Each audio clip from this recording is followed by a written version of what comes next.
তো আমরা রয়েছি আমাদের গ্যারেজের ভেতরে রয়েছি আর কি, গ্যারেজের ভেতরেই প্র্যাকটিস হচ্ছে আর কি। মানে এইসব স্কিল আমাদের এখানে হয়ে যায়, কোনো সমস্যা নেই। তো যাই হোক, আপনারা যদি এরকম মানে হাত সেটিং করতে চান, লাইসেন্স ফাইসেন্স আছে সেরকমও আমরা শেখাই। আদারওয়াইজ আমাদের এখানে 20 ঘন্টা 40 ঘন্টারও প্যাকেজ আছে আর কি, সেভাবেও আমরা করাই। হ্যাঁ ভুল হচ্ছে, আচ্ছা ঠিক আছে, সোজা করেই চলো, একটু পেছনে চলো। হ্যাঁ এরম করে ঢোকো, এবার ওরম করে ঢোকো, ব্যাস ব্রেক। এইভাবে ম্যাক্সিমামটা করে নিয়ে ঢোকো আর কি। তো আপনারা এখানে আসতে পারেন, আমাদের হোয়াটসঅ্যাপ নাম্বার দেওয়া আছে এখানে। তো এরকম বিভিন্ন রকম আপনার প্যারালাল পার্কিং থেকে শুরু করে আপনার কনজাস্টেড জায়গা, তারপরে পার্কিং, তারপর বিভিন্ন রিভার্সের নানা রকম টেকনিকের সবই আমাদের শেখানো হয় এখানটা আর কি।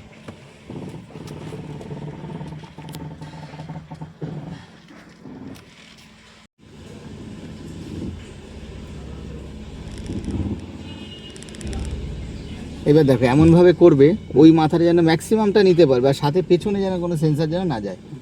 এবার চলতে থাকো তুমি। তো ফ্রেন্ড, এইটা আমাদের গ্যারেজে প্র্যাকটিস হচ্ছে, এটা মানে বিভিন্ন রকম স্কিল শেখানো হচ্ছে। ব্যাস ব্রেক ব্রেক ব্রেক ব্রেক। এবার দেখো পেছনে কিন্তু সেই সরার জায়গা থাকবে একটু, তবে গিয়ে গাড়িটা সোজা হবে, পুরো ঘোরো।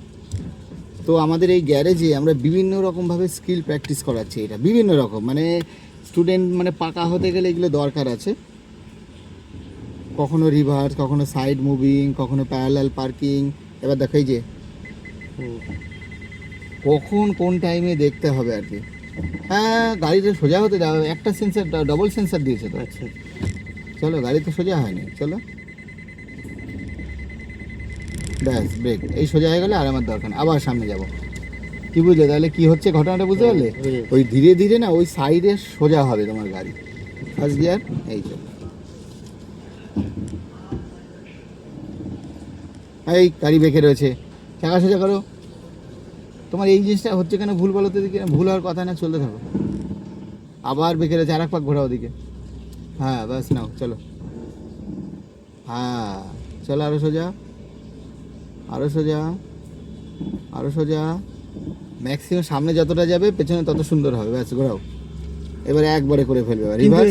এই যে এটা সোজা গেলাম, হ্যাঁ এইটা আমি যেটা জায়গা নিলাম পেছনে। হ্যাঁ, কিন্তু আমি যেটা করতে চাইছিলাম সেটা হচ্ছে তুমি এইভাবে ঢুকবে না, পেছন কিছুতেই সামনে যেতে পারবে না। আচ্ছা করে দেখবে কোনোদিন, পেছন ওইভাবে সোজা তুমি করতেই পারবে না। এতে কি হবে, এইবার দেখো তোমার লাইন হচ্ছে যে ওই পাশ, এবার তুমি একবার ওই পাশে ঢুকিয়ে দিচ্ছ। আচ্ছা যতটা চাই দেখো, এবার করো। এবার কেন সামনে ওখানে স্পেস নিয়ে নিয়েছি, হ্যাঁ দিয়ে দিয়েছি। এবার ওই যে গাড়ি খেয়াল রাখতে হবে আবার। ব্যাস ব্রেক, আবার পুরোটা চলো।